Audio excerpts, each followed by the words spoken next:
All right, welcome back to another episode of the Toronto Blue Jays franchise on MLB 20 The Show. Today we've got an interleague matchup for you as we're taking on the Milwaukee Brewers. Eric Lauer would get the start with a 4.8 ERA on the season and 74 innings pitched. He would be faced by Matt Shoemaker with a 4.9 ERA on 91 innings pitched. We're going to go ahead and start off top of the second. Vladdy Jr. up to hit.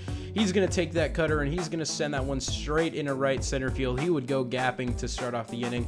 He would get in with a double, and then up next that would bring up Cavan Biggio. Biggio would go taking a 4-pitch walk, staring at that fastball, and he would get on. So 2 men on and 2 men out now for Reese McGuire, and McGuire would send that one straight to the third baseman, and that would be it for the inning. So Lauer would get out of the jam. Now bottom of the second, the pitch to Narvaez, and Narvaez would send that thing into the right field bullpen as the Brewers would get on the board first in this one. Narvaez's 12th home run on the season, and let me tell you, the middle of the order for that Brewers team is just deadly, as now Luis Urias up, and he would go down swinging at that changeup, absolutely filthy, as Shoemaker would get out of that jam. Lorenzo Cain up now, bottom of the third, as he would send that one into the center field. He would get on with nobody out to open the inning. Up next would be Avisel Garcia. Garcia would take that one, send it into right center field as Cain would go to third. And here's the thing. I mean, look at how long it takes Randall Grichuk to get to that thing. So Lorenzo Cain goes all the way around from first into score as the Brewers take a 2-0 lead. Now Brandon Dury up at the dish as he would bloop that thing into left center field, and he would get on with 1 man out now in the top of the fourth. Up next would be Reese McGuire. McGuire would send a weak little dribbler over to the second baseman. However, he would try to dive for it, so McGuire would get in safe into first, no double play. And now the pitcher, Matt Shoemaker, gets in on it as he'll bloop that thing into left field. Matt Shoemaker ended this game, I think, 3 for 4 batting-wise, so he was one of the better hitters as Bo Bichette sends that thing into right field, and Christian Yelich can't bring it in, so it loads up the bases and scores a run as the Blue Jays cut the Brewers lead in half. Gurriel Jr. now up at the dish as he'll line that one into center field. It would go ahead and score 2 runners as Shoemaker would come around and score, and that would be it for the inning as the Blue Jays would take the lead. Shelby Miller now coming in for the Brewers, trying to clear everything up. Eric Lauer got taken out really early in this one. I noticed his stamina was really low for some reason.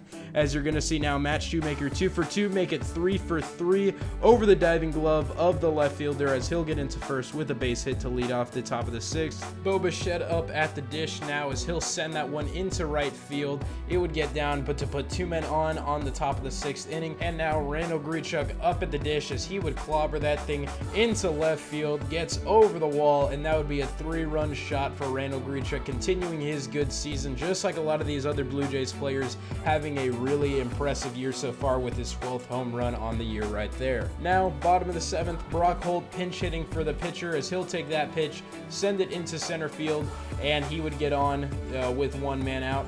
And then up next would be Lorenzo Cain. Cain would take that pitch, ground it into center field as it would get 2 men on with only 1 man out in order for Avisel Garcia. Avisel Garcia went like 3 for 4 in this one. And here's just one of those 3 hits. He'll take that one, put it right under the glove of Bo Bichette. He'll load up the bases with 1 man out for none other than Christian Yelich, the former 2018 MVP. He'll send that thing into center field. Teoscar Hernandez gets it. Only 1 run comes home, though, as the Brewers decided to play this really conservatively. Now Keston Hiura up next as he'll send that one into right center field. Teoscar Hernandez giving chase, but he can't get there in time. Only 1 run once again will come home. So the Brewers cut this to a 2-run lead. Anthony Bass now tasked with coming in and getting the Blue Jays out of this jam, as that would be the end of Matt Shoemaker's day. Bass still having a very good season. Ryan Healy up now, and Healy would send that thing to Bass. Bass goes home with it, and they get out of the jam. Now Anthony Bass pitching on the mound again, bottom of the 8th to Justin Smoak, as Smoak absolutely hammers, obliterates, destroys that pitch into left field. That'll be a home run, his 12th of the season. They cut the Blue Jays lead now down to 1. The Blue Jays on the verge of blowing this whole thing, as now Anthony Bass pitching to Avisel Garcia as he gets Garcia looking at that cutter. A beautiful pitch from Anthony Bass. Now Ken Giles coming in now, a 6.1 ERA, hoping to just improve overall as he gets Yelich looking at that fastball. Now Omar Narvaez up as he'll ground that thing to Bo Bichette. Bichette goes to Vladdy Jr. at first, and that would be it it for this one. So the Blue Jays get another win in what has been a really good overperforming season as the Brewers continue their kind of slumping season so far. As for the Blue Jays, we have really capitalized on what has been a really pretty easy 2 months, as you're going to see here in the monthly recap. But first, I'm going to quickly go over and get into some of the prospects that we selected in the draft this year. For some reason, I don't have the recording of the draft itself, so all we have is the actual results, but let's go ahead and get right into it. All right, so with the first pick that we had, we took closer Hugo Houston, 72 overall, 93 potential. Overall, a really good pick. I'm hoping that in the future he'll be a good setup guy for us. And then we took Felipe Rodriguez, and we nabbed another starter in Christopher Hummel. Both of these guys are really high floor, lower ceiling type of guys. Rodriguez and Hummel are both guys that I would like to get in the majors soon, but I don't see them getting in the majors throughout the duration of this rebuild just because we already have 3 A potential pitchers in AAA. Jason Dodge is just an absolute project at an 86 potential, but only a 53 overall, while also being 21 years old. I don't know if he'll make it any higher than AA. Really not a great pick there. Peter O'Dell, however, he's like a 70 overall, 79 potential. I'm hoping that he also can join the bullpen for us in the future with Hugo Houston, though he may not be one of the better arms. And then Wade Kensing, just like a 66 overall, a 68 potential, just organizational depth. Hopefully he's just a guy that can, stay in and be a consistent bat for our minor league teams. But now let's go ahead and get into how this month went. So over the month of June, we completely dominated. We got a bunch of big wins, as you see there, against the Cardinals, the Mariners, the Tigers, and the Rays. The Brewers series was huge for us, and the Rangers series was big for us. So overall, really happy that the team is just continuing in its overperforming and dominance, though we have had some easier opponents over these next few months. Now let's go ahead and get into some of the stats for these guys. Travis Shaw is continuing his good season, though he had a little bit of an injury bug this month.